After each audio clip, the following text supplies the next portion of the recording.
Hello everyone, welcome to exam B. मेरा नाम है अश्विनी पुंडीर और मैं स्वागत करता हूं आपका हमारे इस यूट्यूब चैनल पर।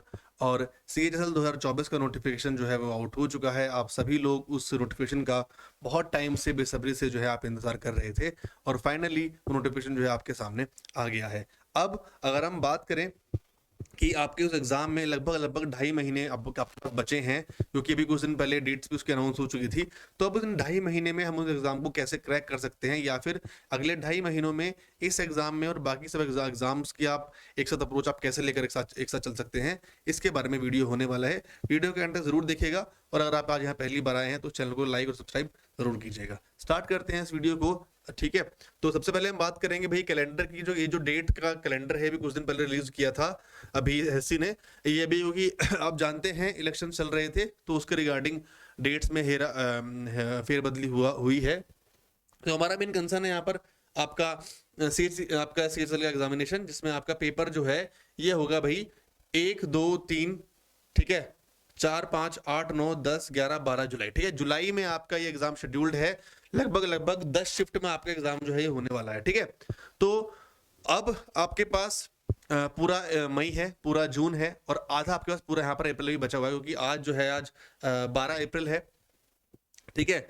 और आज के बाद आपके पास जो है आपके पास लगभग 2.5 महीने बचे हैं। अब 2.5 महीने आप यहाँ या आपको क्या करना है, आप क्या कर सकते हैं, ये वीडियो में यहाँ पर दोनों लोगों के बारे में बात करूंगा, चाहे आप बिगिनर हैं चाहे आप फ्रेशर हैं, ठीक है, सॉरी, चाहे आप यहाँ पर एक्सपीरियंस है या फिर कुछ टाइम से आप तैयारी कर रहे हैं। तो कैसे आप यहाँ से आपको अपनी अप्रोच रखनी है उसके बारे में यहाँ पर हम बात करेंगे, ठीक है। स्टार्ट करते हैं इस वीडियो को। सबसे पहले कोई भी एग्जाम को देखने के लिए, ठीक है, हमें उसका जो सिलेबस है वो पता होना चाहिए कि हमें क्या क्या चीजें पढ़नी है, कैसे हमें आगे बढ़ना है, क्या क्या करना है, ठीक है। आपका एग्जाम है, आप कई लोग ऐसे होंगे जो ये वीडियो पहली बार देख रहे हैं, एग्जाम को आप पहली बार देखेंगे, आपके लिए स्कोप है। मैं ये नहीं बोल रहा हूँ कि आप इस एग्जाम को पहली बार में क्रैक कर सकते हैं, क्योंकि ये एग्जाम निकालना कोई आसान बात नहीं है अनटिल अनलेस आपने कुछ ना कुछ। देखो, फ्रेशर की भी अपनी एक डेफिनेशन होती है। फ्रेशर का मतलब ये तो है नहीं, अब देखो कि आप भाई कि आपने आज तक कुछ पढ़ा ही नहीं है, फर्स्ट क्लास के बच्चे तो आप हो नहीं, है ना। सभी लोग यहाँ पर 12th करके ग्रेजुएशन करके आए होंगे, इस वीडियो को देख रहे होंगे। तो कहीं ना कहीं आपकी रीजनिंग अच्छी होगी, आपकी इंग्लिश अच्छी होगी, आपकी जीके अच्छी होगी या फिर आपकी क्वांट्स अच्छी होगी। तो जीरो पर तो कोई भी नहीं होगा, मैं आपको सही बताऊं। और जीरो पर हमें खुद को मानना भी नहीं है, ठीक है। अगर हम खुद को जीरो पे मान लेंगे तो वहां से चीज जो है बहुत खराब हो जाएंगी। रीजनिंग का अगर एक टॉपिक ऐसा होता है, रीजनिंग को आप ऐसा देखेंगे कि यार रीजनिंग में क्वेश्चन तो आप कर पा रहे हैं लेकिन आप टाइम नहीं कर पा रहे हैं, तो आप फ्रेशर थोड़ी ना हो गए। आपको वो चीजें आती हैं क्योंकि बहुत बेसिक रीजनिंग होती है, क्यूब की, स्क्वायर की, ठीक है, एनालॉजी के बारे में, सीरीज के बारे में, बेसिक है। बस आपको उसको टाइम पे करना है, उसके लिए आपको प्रैक्टिस चाहिए, उसके लिए आपको टेक्निक चाहिए, उसके लिए आपको चीजें और रिफाइन करनी है कि दोबारा से आप उसकी वीडियोस देखो, आप उसके कॉन्सेप्ट्स को पढ़ो और आप उसको अच्छे से जो है वो पढ़ाई करो, ठीक है। तो सिलेबस को जानना बहुत जरूरी है, चाहे आप फ्रेशर हैं चाहे आप एक्सपीरियंस्ड है। ये आपका सिलेबस है, ठीक है। टियर 1 टियर 2 का आपका जो सिलेबस है वो सेम रहेगा, तो उसमें यहाँ पर आपको ज्यादा परेशान होने की जरूरत नहीं है। आपका इंग्लिश आएगा, इसमें रीजनिंग आएगा, क्वांट्स आएगा और उसमें आपका जी आने वाला है, ठीक है। ये सारा सिलेबस है आपका। यही सेम सिलेबस आपका टियर 2 में जो है वो रिपीट होता है, ठीक। तो उसके लिए आपको परेशान नहीं होना, यही सेम सिलेबस आपका कहाँ है, आगे जाके जो है वो आपका आपका रिपीट होगा, ठीक है। आप अगर यहाँ पर देखेंगे, ठीक है, आपकी इंग्लिश आएगी, यहाँ पर जीआई है, क्वांट्स है, जीए है 25 नंबर की, एंड देन आपका यहाँ पर ये सेक्शन 1 में आपका मैथमेटिकल एबिलिटीज है, रीजनिंग है, 30 नंबर क्वेश्चन आएंगे, 60 नंबर के, 180 के। फिर आपका इंग्लिश है और फिर आपका जीए है, फिर आपका कंप्यूटर है। तो सब कुछ सेम है। तो पहले आप क्या करो भाई, सबसे पहले आपको क्या करना है, ठीक, सबसे पहले आपको सिलेबस को देखना है, समझना है, आपको वहां से टॉपिक्स उठाने हैं, ठीक। आप क्या करिए, वहां से टॉपिक उठाइए इंपॉर्टेंट, उन पर आप देखिए और उसके लिए आप क्या करोगे, आप जो प्रीवियस ईयर के क्वेश्चंस हैं आप उनको लगाइए। सबसे पहला काम आपको क्या करना है, आपको भाई प्रीवियस ईयर के क्वेश्चन जो है वो देखने हैं कि किस तरह के क्वेश्चन जो है वो आए हैं, ठीक है। आपके पास अभी 2.5 महीने स्टार्ट होने में 3 दिन का टाइम बाकी है। तो इस वीडियो को देखने के जस्ट बाद ही आप क्या कीजिएगा, आप प्रीवियस ईयर पेपर उठाइए, ठीक है, और आप CHSL उठाओ, ठीक है। कुछ और नहीं उठाओ, मैं ये नहीं बोल रहा कि आप सीजीएल के करो, सीपीओ करो, आप यही करो। जब से आपका ऑनलाइन एग्जाम होना स्टार्ट हुए हैं वो तो आपके लगभग लगभग 7 साल हो गए हैं, बट फिर भी पिछले 2 साल से आपका पैटर्न जो है वो चेंज चल रहा है। तो आप लेटेस्ट पैटर्न उठाओ और बहुत सारी इसमें शिफ्ट होती हैं, तो आपको ज्यादा पीछे जाने की जरूरत आपको पड़ेगी भी नहीं। वहां से देख के आपको ना पैटर्न जो है एग्जाम में क्या पैटर्न आता है, क्या आपके तरीके हैं, वो चीजें आपको जो है वो पता लग जाएंगी कि भाई इस तरह के क्वेश्चंस आते हैं, ये टॉपिक्स आते हैं, किस पर मुझे ज्यादा फोकस करना है, ठीक है। अब मान लो मैं जीए की बात करूं, मैं इकोनॉमिक्स पढ़ रहा हूं, क्वेश्चन मेरा एक ही आना है, तो मैं क्यों पढ़ूं, उसको छोड़ दो, है ना, नहीं पढ़ना।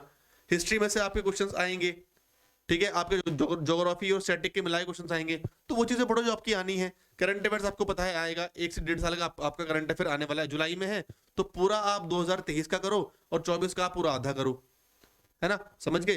तो वो चीजें करो जो जरूरी है, ज्यादा फालतू चीजें करने का कोई मतलब नहीं है, ठीक है। और कोशिश इतना करो कि इस अगले 2.5 महीने के टाइम में, ठीक है, आप एटलीस्ट अगर आप सीजीएल की आप तैयारी अगर आपको टारगेट करना है, अगर आपके पास सीजीएल का एग्जाम भी अगर बचा हुआ है आगे देने के लिए, क्योंकि वो ऑब्वियसली वो होगा ही होगा, आपकी इसमें एज जो है वो 27-28 रहती है ना, और उसमें आपकी एज जो है वो 30 तक जाती है, तो आप इसके बाद इसको भी टारगेट कर सकते हो। तो यहां से कोशिश करना कि अगर मान लो आपके क्वांट्स के यहाँ पर, ठीक है, क्वांट्स में आपके 20 टॉपिक है, रीजनिंग में आपके 25 टॉपिक है, कोशिश करो कि 20 में से 10 टॉपिक या 12 टॉपिक आप इस 2.5 महीने में ऐसे कर लो, बहुत बढ़िया, एकदम बहुत बढ़िया से। या तो अरिथमेटिक पूरी कर लो, ठीक है, एडवांस छोड़ दो, एडवांस को आप देखना उसके टाइम पे। तो ये जो एग्जाम है आपका, ये अपॉर्चुनिटी है सीएचएसएल निकालने के लिए भी और सीजीएल निकालने के लिए भी, क्योंकि कुछ फर्क नहीं है एसएससी के एग्जाम के सिलेबस में, कुछ फर्क नहीं है, सिर्फ आपके लेवल का फर्क आता है। कॉन्सेप्ट्स आपके सारे वही हैं, जो आपके कॉन्सेप्ट्स लगने हैं, जो आपको प्रिपरेशन करनी है वो सेम ही करनी है, सिर्फ आपकी जो है सिर्फ आपकी प्रैक्टिस का हेर फेर है। वही चीज आपको देखनी है, वही चीज आपको समझनी है कि क्या मुझे ऐड करना है, क्या मुझे माइनस करना है।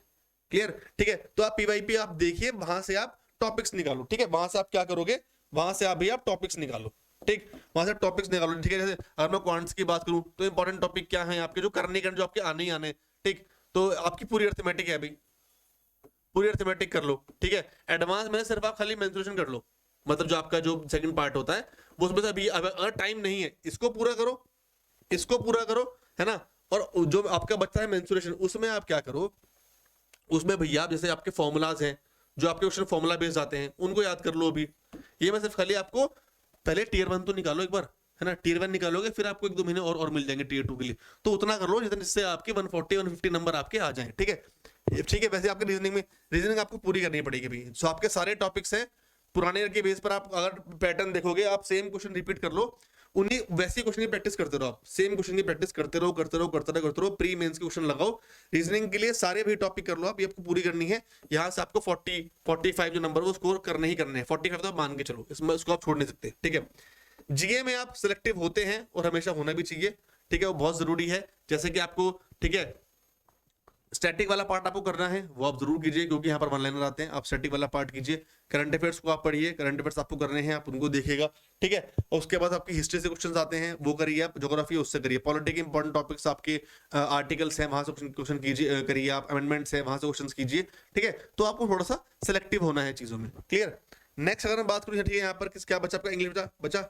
इंग्लिश को भी आप कर सकते हैं, क्योंकि यहाँ पर ना इंग्लिश में क्या होता है, कई स्टूडेंट्स जो है वो थोड़ी सी दिक्कत फेस करते हैं कि मैं ये करूं, मैं वैसे करूं, मतलब समझ नहीं आता उनको कि यार इंग्लिश में पढ़ना क्या है बेसिकली। तो इंग्लिश में आपको बहुत बेसिक से चीजें स्टार्ट करनी होती हैं, इसमें आप पहले अपने चैप्टर पूरे करो, मैं आपको उसे बताऊं तो भाई, ठीक है। और इंग्लिश पूरी पढ़नी होती है, इंग्लिश को कभी आप आधा नहीं पढ़ सकते, ठीक है।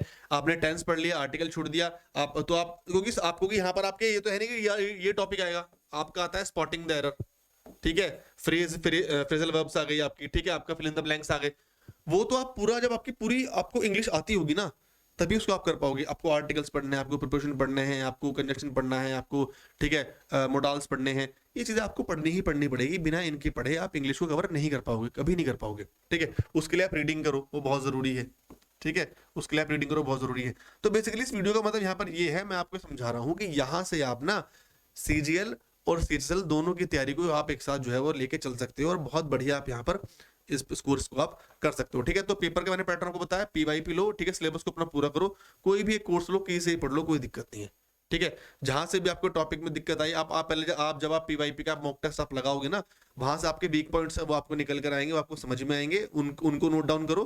प्लस स्टार्टिंग से आप बिल्कुल बेसिक से आप पढ़ना स्टार्ट करो, प्रॉपर गाइडेड आप एक कोर्स लो, किसी कोई अपना मेंटोर पकड़ो, वहां से आप पढ़ना चीजें स्टार्ट करो, ठीक है। उसके लिए मैं आपको बता दूं, अगर, ठीक है, अगर आपको ये सारी चीजें, है ना, ये सारी चीजें अगर आपको चाहिए, तो हमारे पास एक SSC super pack online course है, जिसमें आपके एसएससी के सारे एग्जाम, सीजीएल है, सीएचएसएल है, एमटीएस है आपका, ये सारे के सारे हम आपको वहां पर प्रोवाइड कराते हैं एक साथ, और बहुत मिनिमल प्राइस में है। उसमें आपको टेलीग्राम ग्रुप मिलेगा, आपको उसमें वीडियोस मिलेंगी, आपको पूरा कोर्स जो है वो रिकॉर्डेड फॉर्म मिलेगा, ठीक, आपको वहां पर स्टडी नोट्स मिलेंगे, चैप्टर टेस्ट मिलेंगे पढ़ने के लिए, ये सभी आपको वहां पर प्रोवाइडेड है। ठीक है, तो वो चीजें आप देखिए आपको कहाँ से पढ़ना है, कैसा कुछ चीजें करनी है। ठीक है, प्लस आपको इस एग्जाम के बारे में मैं 2-3 वीडियोस ऑलरेडी बना चुका हूँ, उनको आप देखिए समझिए।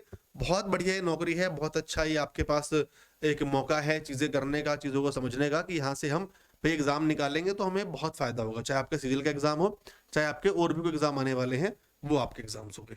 ठीक है, तो आप देखो, थोड़ा सा समझो, और कोई भी क्वेरी हो तो आप मेरे को कमेंट बॉक्स में लिखना, मुझे बताना, मैं आपकी हेल्प जरूर करूंगा। ठीक है, तो मिलते हैं फिर नेक्स्ट वीडियो में, तब तक अपना ध्यान रखो, अच्छे से पढ़ाई करो। Thank you so much and have a good day. Thank you.